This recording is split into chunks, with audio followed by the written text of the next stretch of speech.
باقی سب مانگتے ہیں، اکیلا اللہ داتا ہے، باقی سب حاجت مند ہیں، اکیلا اللہ حاجت روا ہے، باقی سب مشکلات کا شکار ہیں، اکیلا اللہ مشکل کشا ہے، باقی سب طلبگار ہے، صرف اللہ مددگار ہے۔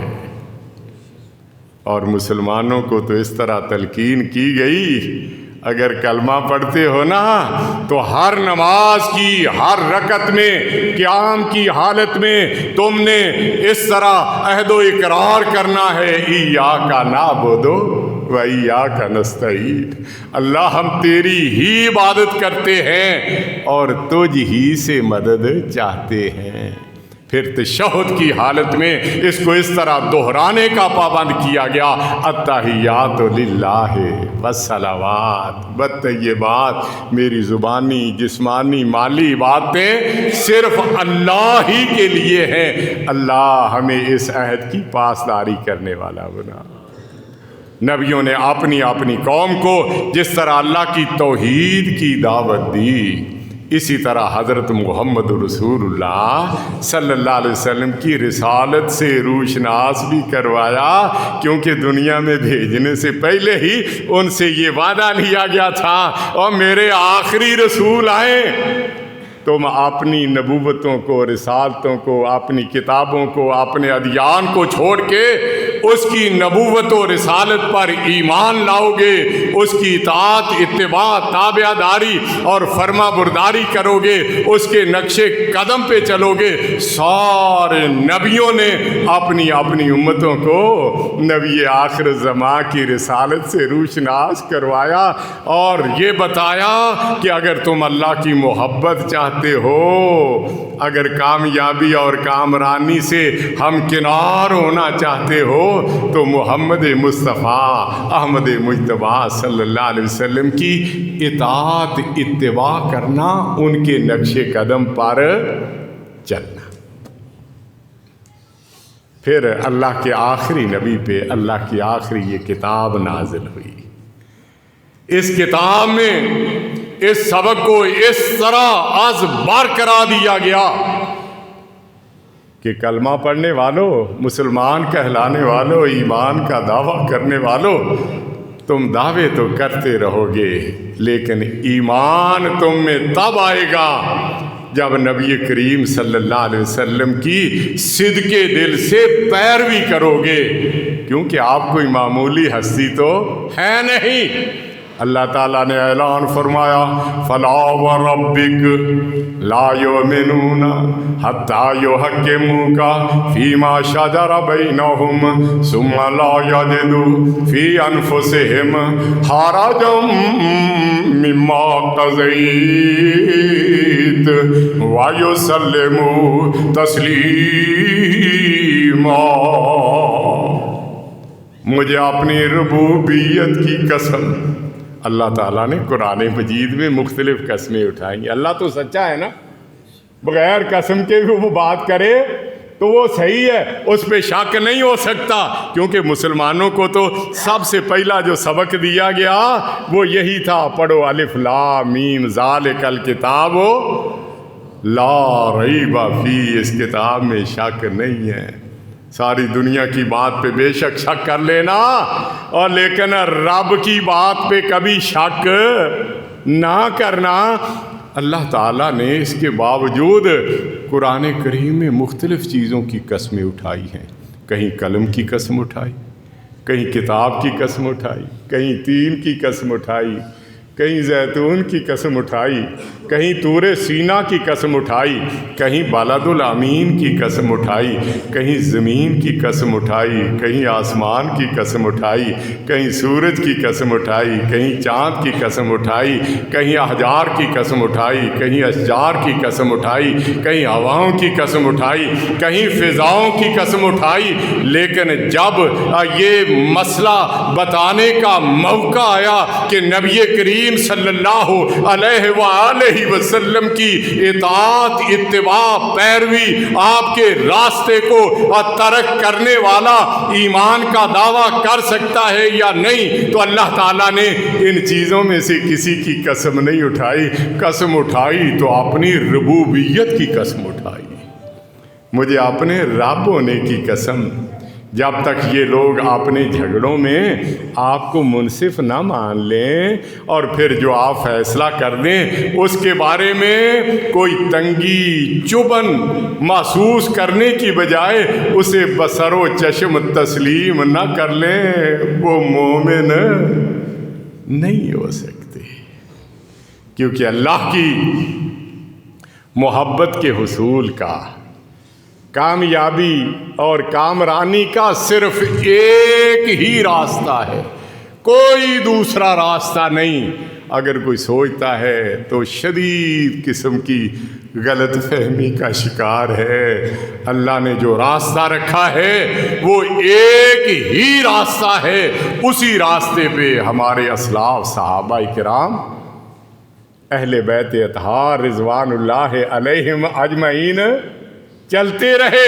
وہ راستہ کیا تھا کہ صرف حضرت محمد مصطفیٰ احمد مجتبیٰ صلی اللہ علیہ وسلم کی اتباع کرنی ہے۔ جو آپ نے کہا ہے اس کو سچا مان کے اس کے مطابق زندگی بسر کرنی ہے، جس کی وجہ سے اللہ نے انہیں اتنی عظمتیں عطا کیں کہ نہ صرف رضی اللہ عنہم کی ڈگریاں عطا کیں بلکہ ورضو عنہ کی صدائے دل نواز سے بھی نواز دیا۔ اتنی عظمتیں عطا کی، وہ چلتے فرش پہ تھے اور ان کے تذکرے عرش پر ہوتے تھے۔ قرآن نے ان کی شان میں سینکڑوں آیات نازل فرمائی، نبی کریم نے نام لے لے کے انہیں جنتی ہونے کی خوشخبریاں سنائیں۔ ابو بکر فی الجنہ، عمر فی الجنہ، عثمان فی الجنہ، علی فی الجنہ، فلاں فی الجنہ، فلاں فی اور یہ بھی جنتی، یہ بھی جنتی، یہ بھی جنتی۔ وجہ کیا ہے کہ انہوں نے اس راستے کو اپنایا جو راستہ اللہ کی محبت کے حصول کا تھا اور جو راستہ کامیابی اور کامرانی کا تھا۔ کسی پگ ڈنڈی کی طرف انہوں نے نہیں دیکھا۔ نبی کریم کی اطاعت اتباع کس طرح کی جاتی ہے یہ بعد میں آنے والے لوگوں کو سمجھا بھی دیا۔ ایسے ہی اللہ نے ان کے بارے میں نہیں کہہ دیا تھا فَإِنْ آمَنُوا بِمِثْلِ مَا آمَنْتُمْ بِهِ فَقَدِ اهْتَدَوْا، قیامت تک آنے والے لوگ اگر اس طرح ایمان لائیں گے جس طرح میرے نبی کے صحابہ ایمان لائے تو پھر ہی وہ ہدایت یافتہ ہوں گے۔ نبی کریم صلی اللہ علیہ وسلم خطبہ ارشاد فرما رہے ہیں، مسجد کا سین کھچا کھچ بھرا ہوا ہے، باہر سے آنے والے لوگ جگہ کی تلاش میں سرگرداں پھر رہے ہیں، تو نبی کریم صلی اللہ علیہ وسلم نے فرمایا جلسو، بیٹھ جاؤ۔ جو جہاں تھا وہیں بیٹھ گیا۔ حضرت عبداللہ بن مسعود رضی اللہ عنہ ابھی دروازے میں داخل ہو رہے ہیں جہاں لوگ جوتے اتارتے ہیں، نبی کریم کا حکم سنا کہ آپ نے فرمایا بیٹھ جاؤ، تو وہیں بیٹھ گئے۔ اتنی جرت نہ کی کہ باہر والا قدم اندر یا اندر والا قدم باہر کر سکیں۔ کچھ دیر کے بعد آپ نے دیکھا کہ عبداللہ تو دروازے پہ بیٹھے ہوئے، فرمایا تعال یا عبداللہ ابن مسعود، عبداللہ میں نے تمہیں تو نہیں کہا تھا، میں نے تو دوسرے لوگوں کہا تھا۔ جب تک آپ کا حکم نہیں ملا عبداللہ بن مسعود رضی اللہ عنہ نے اس جگہ کو چھوڑا نہیں۔ نبی کریم صلی اللہ علیہ وسلم نماز پڑھا رہے ہیں اور صحابہ کرام رضوان اللہ علیہم اجمعین آپ کی اقتداء میں نماز ادا کر رہے ہیں۔ کیا منظر ہوگا آج ہمیں کسی اپنے بڑے کی اقتداء میں نماز پڑھنے کا شرف حاصل ہو جائے تو ہم خوش ہوتے ہیں، دوسروں کو بتاتے ہیں میں نے ان کی اقتداء میں نماز پڑھی۔ وہ صحابہ کرام ان کی اقتداء میں نماز پڑھ رہے ہیں، اور جن کی اقتداء میں نبیوں نے بھی نماز ادا کی تھی، جو نبیوں کا بھی امام ہے۔ گرمی کی شدت اور صحن کی تپش کی حدت کی وجہ سے نبی کریم صلی اللہ علیہ وسلم نے بھی نالین مبارک پہنے ہوئے تھے، صحابہ کرام رضوان اللہ علیہم اجمعین نے بھی جوتے پہنے ہوئے تھے۔ اسنائے نماز آپ نے نالین مبارک اتار کے ایک طرف رکھ دیے، صحابہ کرام نے بھی اپنے اپنے جوتے اتار دیے۔ نماز مکمل ہوئی تو آپ نے پوچھا ما حملکم علی القاء نعالکم، تمہیں کس چیز نے جوتے اتارنے پہ مجبور کیا؟ عرض کرتے ہیں رأینا قالکیت نعلیک فالکینا نعالنا، آقا ہم نے آپ کو نالین مبارک اتارتے ہوئے دیکھا۔ نبی کا ادب احترام لازم ہے تو وہ جوتے، لیکن جب نبی کریم کی طرف منسوب ہو جائیں تو ان کا نام بھی ادب سے لینا ہے۔ آپ کے نام کا بھی احترام، آپ کی ذات کا بھی احترام، آپ کی بات کا بھی احترام لازم ہے مسلمان پہ۔ ہم نے آپ کو نالین مبارک اتارتے ہوئے دیکھا تو ہم نے بھی اپنے جوتے اتار دیے۔ تو فرمایا ان جبرائیل آتانی فاخبرنی ان فیہما قاذرن، میرے پاس تو جبرائیل علیہ السلام آئے، انہوں نے بتایا نالین پاک کے نیچے کوئی ناپسندیدہ چیز لگی ہوئی ہے، میں نے تو نالین اس لیے اتارے۔ او تم جوتے اتارنے سے پہلے وجہ تو پوچھ لیتے۔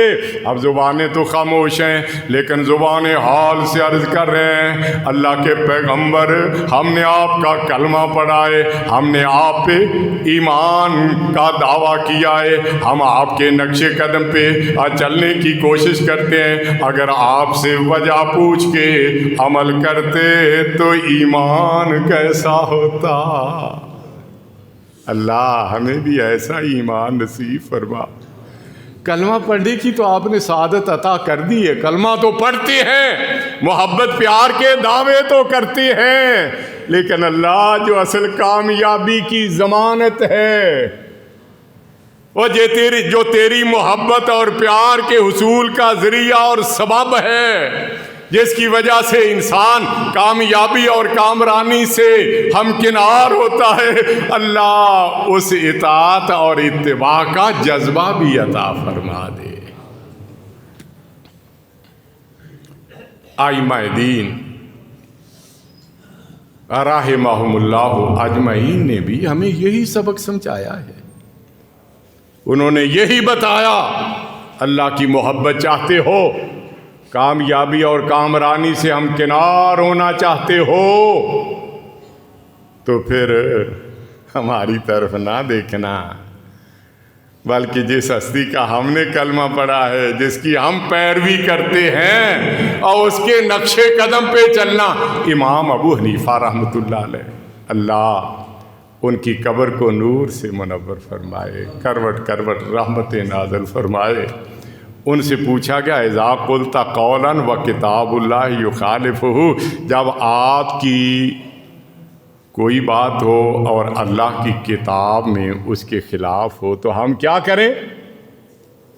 وہ فرماتے ہیں وہ اللہ، میں بندہ، بھلا میرا اس کے ساتھ مقابلہ کیا ہو سکتا ہے؟ اترکو قولی بکتاب اللہ، میرے قول کو ترک کر دو، اللہ کی کتاب کو تھام لو۔ دوسرا سوال کیا گیا اذا قلت قولا و خبر الرسول یخالفہ، جب آپ کا کوئی قول نبی کریم کی خبر حدیث کے خلاف ہمیں نظر آئے تو ہم کیا کریں؟ وہ فرماتے ہیں وہ نبی، میں امتی، ایک امتی کا نبی سے کیا مقابلہ ہو سکتا ہے؟ اترکو قولی بخبر رسول اللہ، میرے قول کو ترک کر دو اور نبی کی حدیث کے دامن کو مضبوطی سے پکڑ لو۔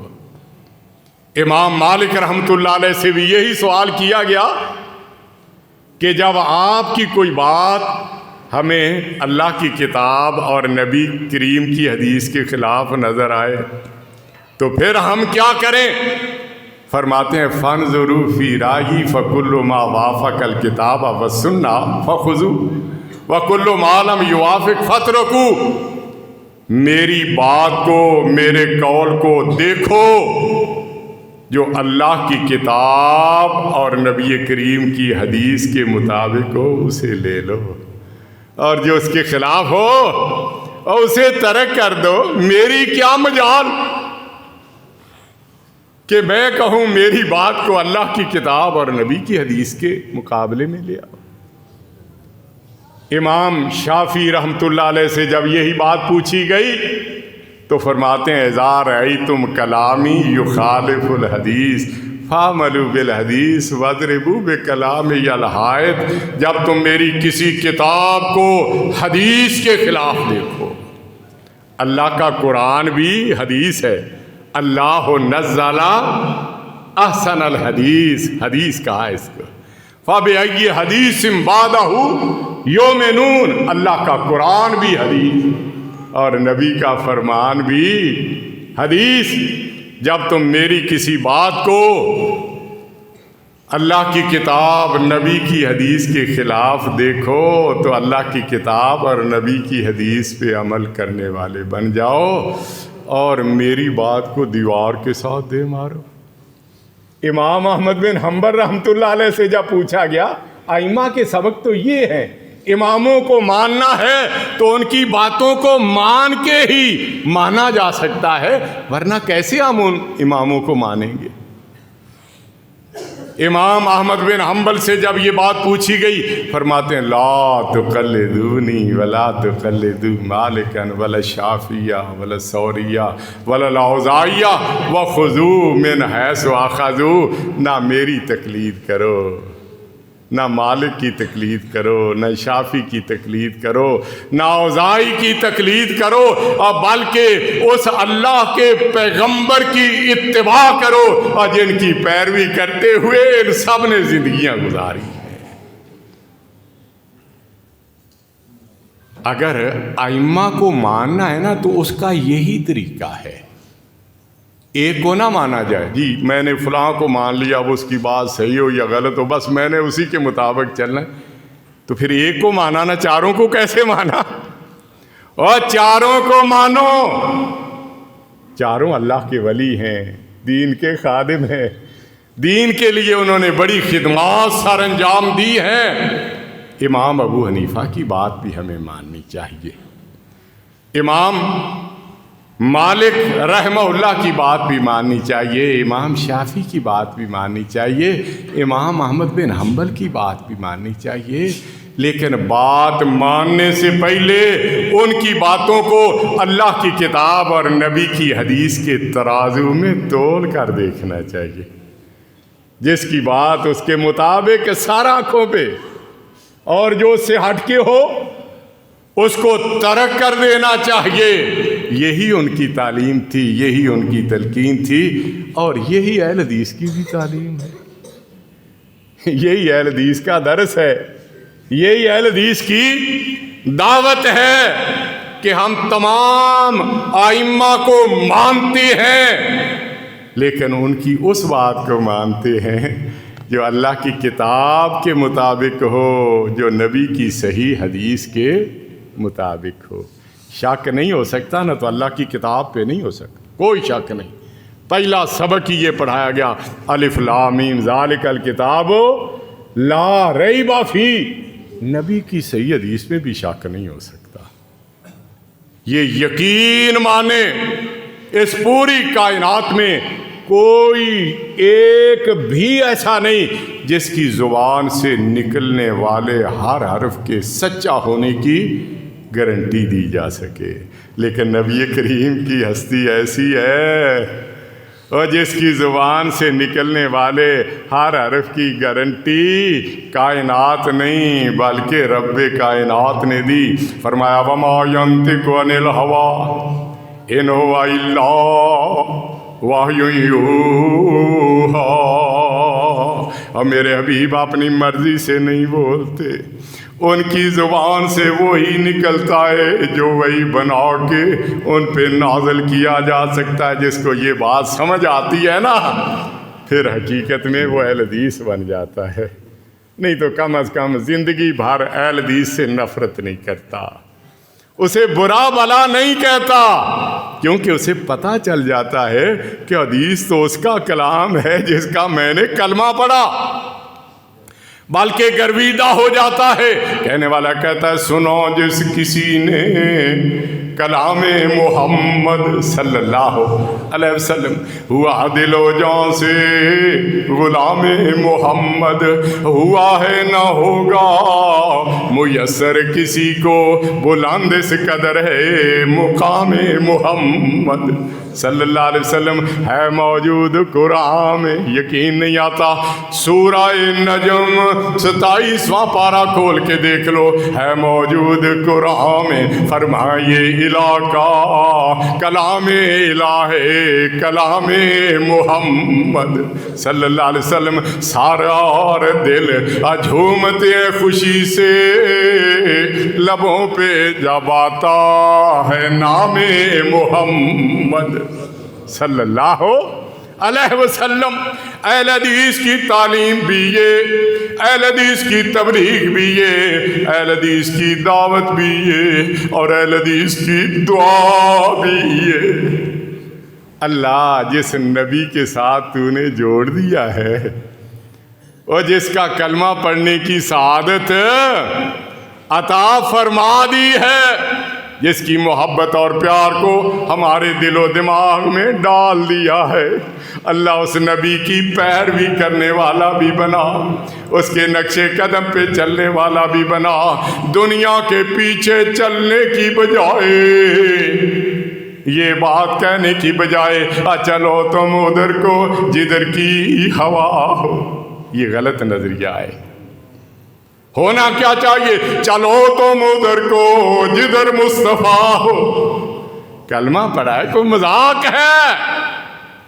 ہماری دعا بھی یہ ہے، نہ ہم سیم و زر خدا مانگتے ہیں، نہ ہستی شوکت نما مانگتے ہیں، فقط ایک تجھ سے دعا مانگتے ہیں، محمد کے در کی قضا مانگتے ہیں۔ اللہ جو فیصلے وہاں ہوئے اور سچے ہوئے، صحیح ہوئے، تیری محبت تیرے پیار کے حصول کا ذریعہ بننے والے ہوئے، کامیابی اور کامرانی سے ہمکنار بننے والے ہوئے، اللہ ہمیں ان فیصلوں پہ عمل پیرا ہونے کی توفیق عطا فرما۔ اور کوئی اپنی غربت پہ رہتا ہے پرنم، ہر وقت اللہ کے گلے شکوے، میں تو پٹ گیا، لٹ گیا، میرے پلے تو کچھ نہیں رہا۔ کوئی اپنی غربت پہ رہتا ہے پرنم، کسی کو طلب جاہو حشمت کی ہر دم، کوئی مائل شان و شوکت مگر ہم مدینے میں تھوڑی سی جا مانگتے ہیں۔ کوئی جانے کیا ہم کیا مانگتے ہیں، خدا سے حبیب خدا مانگتے ہیں۔ اللہ اس نبی کی محبت اور پیار ہمارے دلوں میں، کیونکہ کامیابی کا راستہ یہی ہے اور کوئی راستہ موجود ہی نہیں۔ قرآن کی آخری فیصلہ سنا کے اپنی بات کو مکمل کرنا چاہتا ہوں۔ اللہ قرآن میں اعلان کرتے ہیں، الذین یتبعون الرسول النبی الامی الذی یجدونہ مکتوبا عندہم فی التوراۃ والانجیل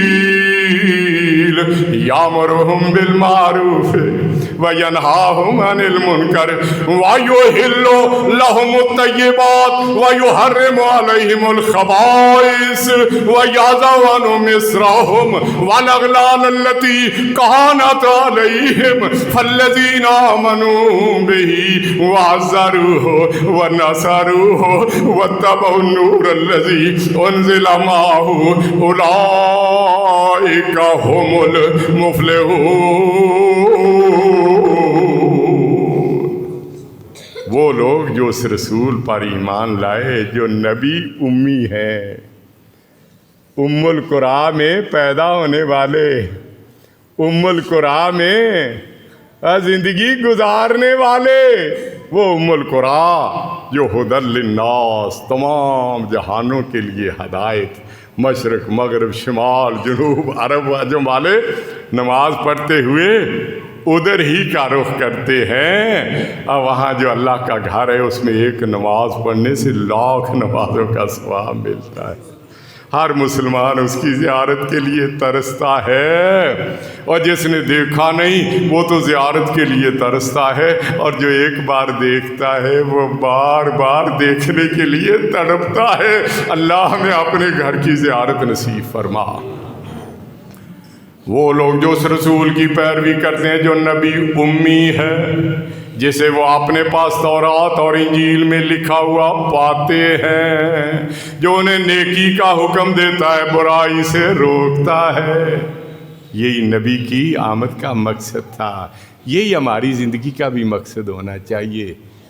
نماز پڑھنے چلے ہیں نا، تو اپنے بچوں، اپنے بہن بھائیوں، اپنے دوستوں کو بھی کہیں آؤ، اللہ کی طرف سے بلاوا آ گیا ہے، اللہ کی بارگاہ میں حاضری دے آئیں۔ یہ نیکی کا حکم ہے، کوئی برا کام ہوتے ہوئے دیکھے نا، اس کو روکنے کی کوشش کریں، ہاتھ سے روکیں، نہیں روک سکتا تو زبان سے روکیں، یہ بھی طاقت نہیں تو کم از کم دل میں اسے برا سمجھیں۔ نبی کریم کی پیدائش سے لے کے وفات تک پوری زندگی امر بالمعروف اور نہی عن المنکر کرتے ہوئے گزر گئی۔ چھوٹے چھوٹے معصوم بچے ہیں، اللہ انہیں دنیا اور آخرت کی کامیابیوں سے ہمکنار کر دے۔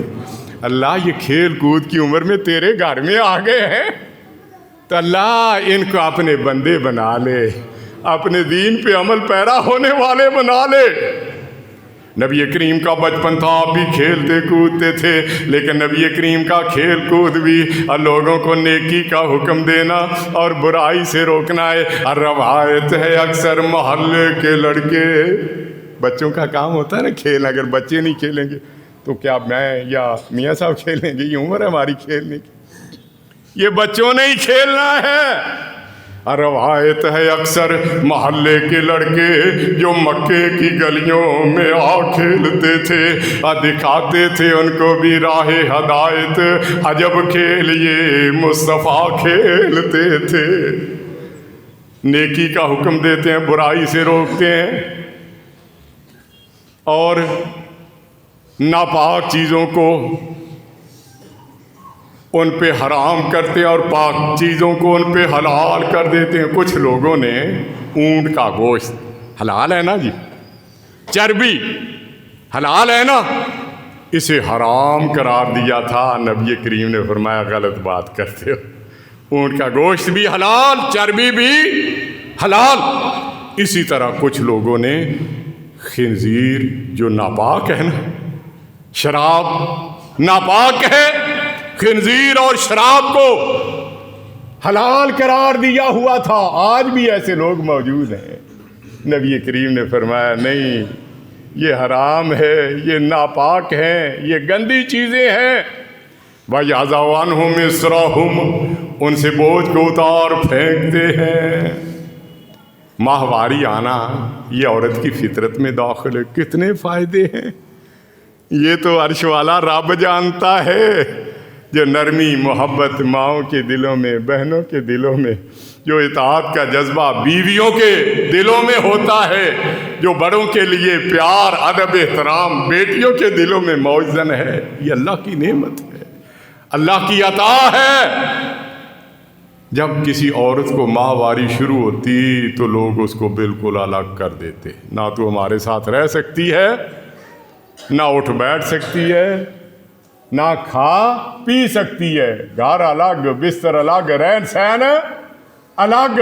نبی کریم نے فرمایا یہ بوجھ تم نے اپنے اوپر ڈال لیا، ایسا ہرگز نہیں۔ سیدہ عائشہ صدیقہ رضی اللہ عنہا بیان کرتی ہیں ماہواری کے ایام ہوتے نبی میں پیالے سے پانی پیتی، پھر نبی کریم کو پکڑا دیتی، فَيَعْزَوْ فَاهُ عَلَى مَوْضِعِ فِيهَا، آپ پیالے میں وہیں منہ رکھتے جہاں منہ رکھ کے میں نے پانی پیا ہوتا، اور وہیں سے آپ پانی پیتے۔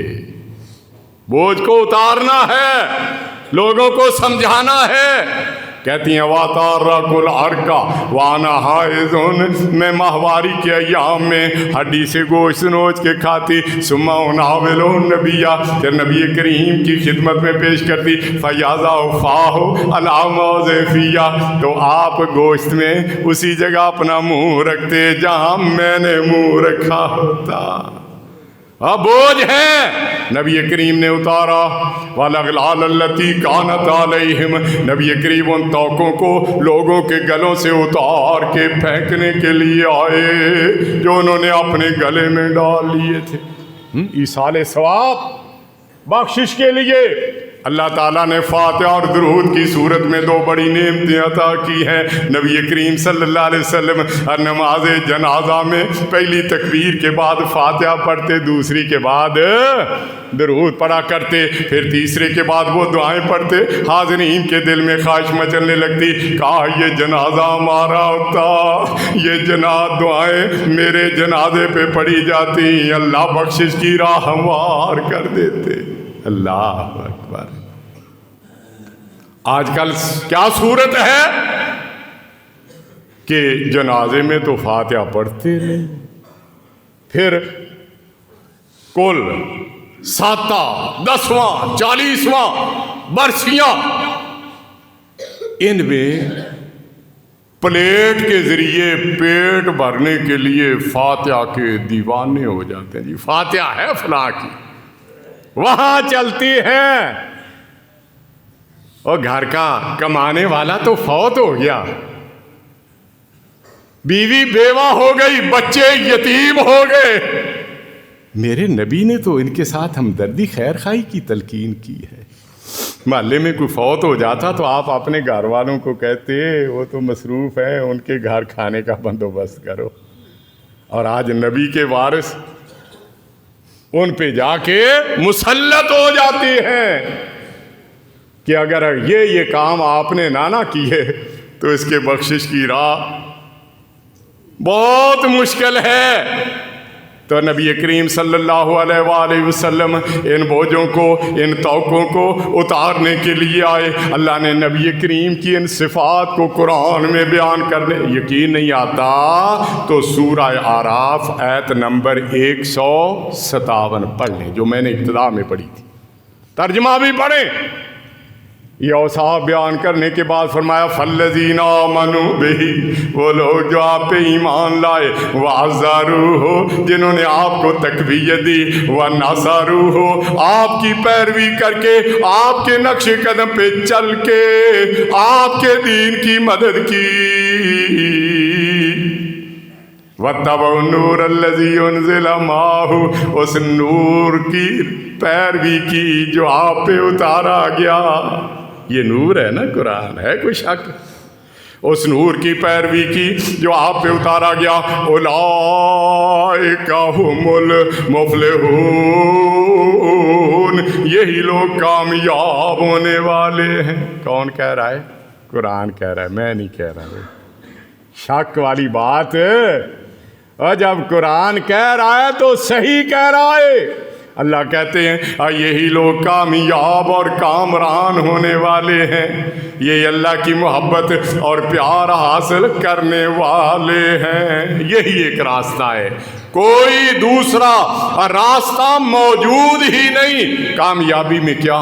پھر روپیہ پیسہ ملے گا، درم و دینار ملیں گے، یورو ڈالر ملیں گے، سونا چاندی ملے گا، بینک بیلنس ملے گا، گاڑیاں بنگلے ملیں گی، صدارتیں وزارتیں ملیں گی۔ دنیا میں تو انہی چیزوں کو کامیابی کا ذریعہ سمجھا جاتا ہے، لیکن اللہ کے نزدیک کامیابی یہ حقیر معمولی چیزیں نہیں، بلکہ اللہ کے نزدیک کامیابی جنت الفردوس کی عطا ہے۔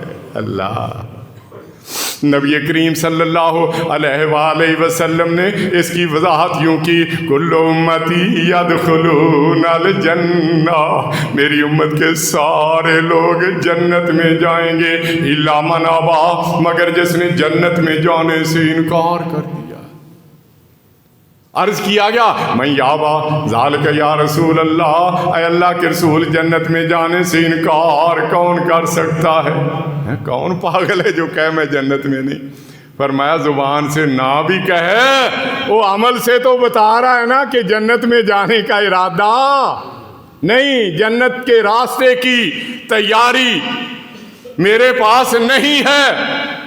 فرمایا من اطاعنی، جس نے میری اطاعت کی، میری اتباع کی، میری پیروی کی، میرے نقش قدم پہ چلا، عبادات میں، معاملات میں، خوشی اور غمی کے لمحات میں جس نے میرے راستے کو اختیار کیا اب وہ تو جنت میں جائے گا، اور جس نے میرے راستے کو چھوڑا، اپنی منمانیاں کی، لوگوں کے پیچھے چلتا رہا، فرمایا اس نے جنت میں جانے سے انکار کیا۔ اللہ تیرا احسان ہے، تو نے ہم پہ اتنا بڑا احسان کیا، ہم تو کسی لائق نہیں، کیا ہماری اوقات ہے؟ اللہ تو نے اپنے آخری نبی کا امتی بنا دیا، اللہ تو نے اس کا کلمہ پڑھنے کی سعادت عطا فرمائی، اللہ اس کی محبت اور پیار کو ہمارے دل و دماغ کا مرکز اور محور بنایا۔ اللہ اسی طرح ہم پہ فضل و کرم کرتے ہوئے محبت اور پیار کو صرف زبانی دعووں تک محدود رکھنے والا نہ بنا، اللہ عملی طور پہ عبادات ہوں، معاملات ہوں، خوشی یا غمی کے لمحات ہوں، اپنے حبیب کے بتائے ہوئے راستے کے مطابق ہمیں عمل پیرا ہونے کی توفیق عطا فرما، اور اس کے بدلے میں اللہ ہمیں جنت بھی عطا فرما دینا۔ اللہ آج میں تیرا گنہگار بندہ اس قصبے حجرہ شاہ مقیم میں آیا ہوں، یہ میرے بھائی، میرے بزرگ، یہ معصوم بچے بھی میرے ساتھ ہیں۔ اللہ تو اسے دعا کرتے ہیں، اللہ جس طرح آج آپ نے ربانی مسجد میں ہمیں جمع کیا، اللہ جنت میں بھی اسی طرح جمع کر دے۔ اللہ جب جنت میں جائیں نا تو ہمارے بڑے ہم سے جو بچھڑ گئے ہیں پچھلے دنوں یہیں کے بزرگ میاں محمد علی کی جانا، اللہ انہیں گری کے رحمت فرمائے، بہت عظیم انسان تھے، بہت عظیم انسان تھے، بڑی محبت اور پیار کرنے والے۔ اسی طرح ہمارے ماں باپ، بہن بھائی، عزیز و اقارب میں سے کتنے لوگ ہیں جو بچ گئے، اللہ ان سب کی مغفرت فرما، انہیں جنت میں بھیج دے۔ اللہ ہماری خامیاں کوتاہیاں معاف کر کے ہمیں بھی جنت میں بھیج دینا۔ یا اللہ یہ ہمارا مستقبل، یہ چھوٹے چھوٹے بچے، یہ آگے بچیاں بھی ہوں گی، اللہ مستقبل ہے، انہیں بھی نیکی کی راہ پہ چلنے والا بنا، اللہ انہیں بھی جنت میں بھیج دینا، کیونکہ چھوٹے بڑے جب بچھڑنے کے بعد ملتے ہیں نا تو خوشیاں دوبالا ہو جاتی ہیں، اللہ جنت میں ہماری خوشیوں کو دوبالا کر دینا۔ اللہ تیرا قرآن کہتا ہے کہ جنت میں کچھ لوگوں کو تیرے نبی کی رفاقت بھی ملے گی۔ اللہ ہم گنہگاروں کے بھی اپنے نبی کا جنت میں ساتھ عطا کر دینا۔ اللہ تیرے نبی نے یہ فرمایا کہ جنت میں جنتیوں کو تیری زیارت بھی ہوگی، فرمایا جب جنتی جنت میں ہوں گے ان کی خوشیوں کا کوئی ٹھکانہ نہیں ہوگا، اللہ پوچھے گا جنتیوں کچھ اور بھی چاہیے، تو حیران ہو گیا، اللہ جنت تو دے دی، اب اس سے زیادہ ہماری اوقات ہی نہیں، ہم کیا مانگ سکتے ہیں، طلب کر سکتے ہیں؟ تو نبی کریم نے فرمایا اللہ اپنے رخ انور سے نقاب اٹھل دے گے اور جنتیوں کو اللہ کی زیارت ہو جائے گی، جب اللہ کی زیارت ہوگی تو جنت کی نعمتوں کو بھول جائیں گے۔ اللہ اپنی بندگی کرنے والا بنا، اللہ جنت میں اپنی زیارت کا شرف بھی عطا فرمانا، یہی حقیقی کامیابی ہے۔ اللہ ہمیں اس کامیابی سے ہمکنار فرما، آمین۔ وآخر دعوانا ان الحمد للہ رب العالمین۔